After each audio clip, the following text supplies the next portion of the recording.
What's up, guys? This is MW3, and I'm back after a fairly long break, bringing you a gameplay here.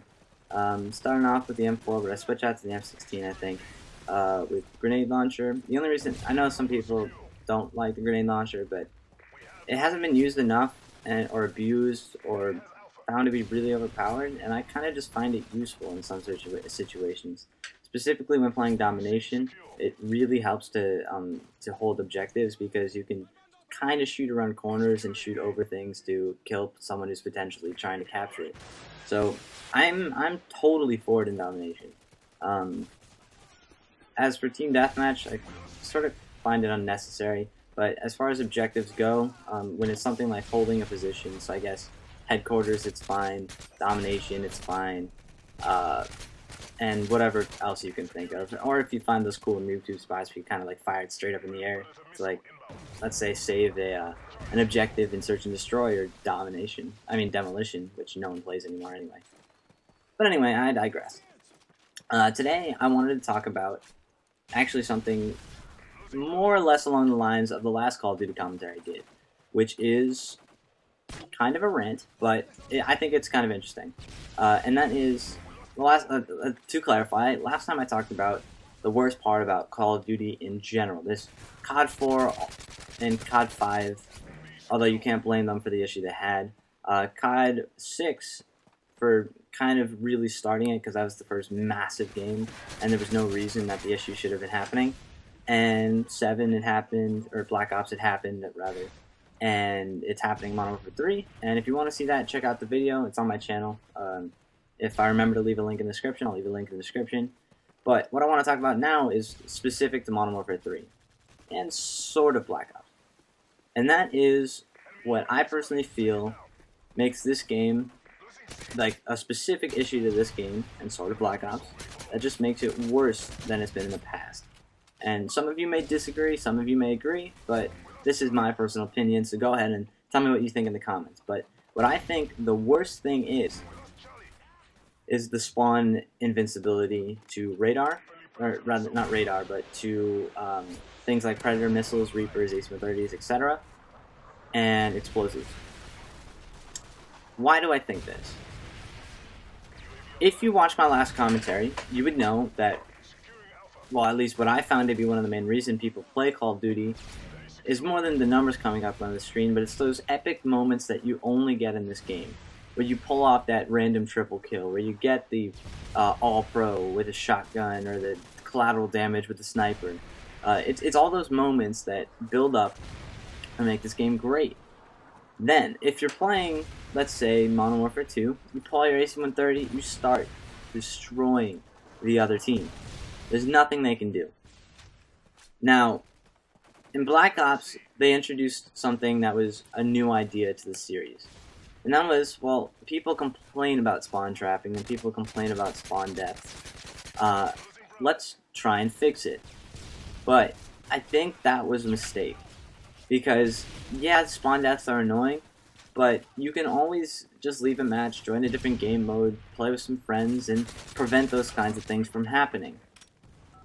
But if you're doing well, and suddenly you've killed everyone on the team who doesn't have blind eye, and the other people who are dead have more than enough time to pull out stinger missiles invisibly to shoot you down. And on top of that, if you happen to see them, you can't kill them because your explosive will just kind of make them flinch a little bit and then they'll shake it off and continue to fire.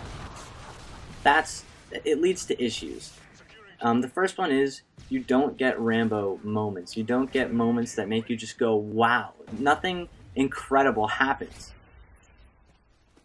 For instance, there would be moments in Modern Warfare 2 where, or even Black Ops, where you would just see the kill feed blow up. AC-130 triple kill, AC-130 quad, AC-130 double, over and over and over again. The best example probably being most of Sandy Ravage's stuff. He gets it all the time.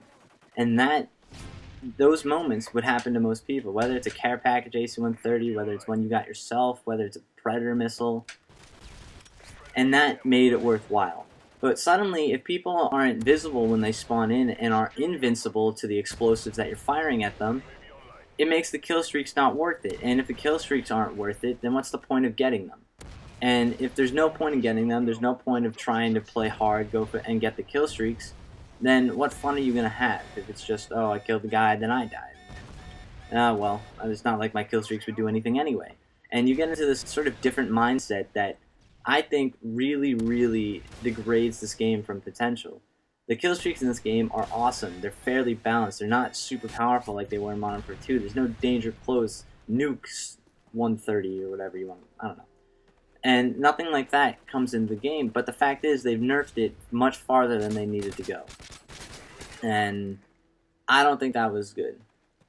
On top of that, excuse me. On top of that, it's not even like they fixed the problem. Because, yeah, sure, a kill streak won't kill you straight off of spawn. But at the same time, you might have people spawning behind you that kill you just as quickly, and it's much more frustrating than get killed by a kill streak, because when it's a kill streak, you think, oh, okay, that guy's doing well, or he got lucky with a care package, and now he sort of deserves those kills. But when you get killed from behind off spawn, or if someone spawns behind you and kills you, maybe buzzkill, whatever is more frustrating in your opinion, it's not, you never at any point feel like you got outplayed. You feel like the game, the mechanics of the game itself have turned on you. And I think that needs to be fixed. So, if I were to summarize what I'm trying to rant about here, it's that kill streaks need to be powerful. Now, I'm sure you could argue, okay, well, kill streaks are kind of easy to get, and I agree. Kill streaks are pretty easy to get. But the fact is, that's only for a percentage of the people who play this game. The other percentage generally is not as good, and they get enjoyment from other things. Someone who can't get an AC-130 every game isn't probably going to find it that fun going for it, because he's going to spend more time dying than actually getting it. But regardless, anyone who gets an AC-130 or Reaper and does well with it feels really good afterwards. And if all you're doing in the game is hindering someone from getting that ability, picking up those quads, which I never see anyway. I don't think I've seen a couple, to be fair. But I have not gotten a single quad with a Reaper.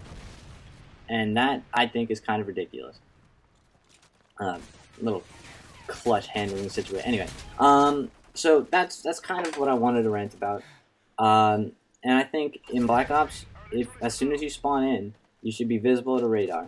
As soon as you spawn in, you should not have any invincibility timer, and as soon as you spawn in, you should not be off, like no red dot, no thermal imaging, or whatever you want to call it. Instead, they should just fix the spawns. If the spawns are better, then the real reason for this like invincibility would be out of the game, and the kill streaks would be more enjoyable. People would be happier with the game. Some people, yeah, they go through frustration mode, but then when they get it, it makes them happier. So it balances out, and I think that's one of the worst parts about Modern Warfare 3. Anyway, I know it's 2 rant videos in a row, but whatever. If you like this video, comment, rate, subscribe, and I'll see you in my next commentary. It's 26 and 2. Peace out.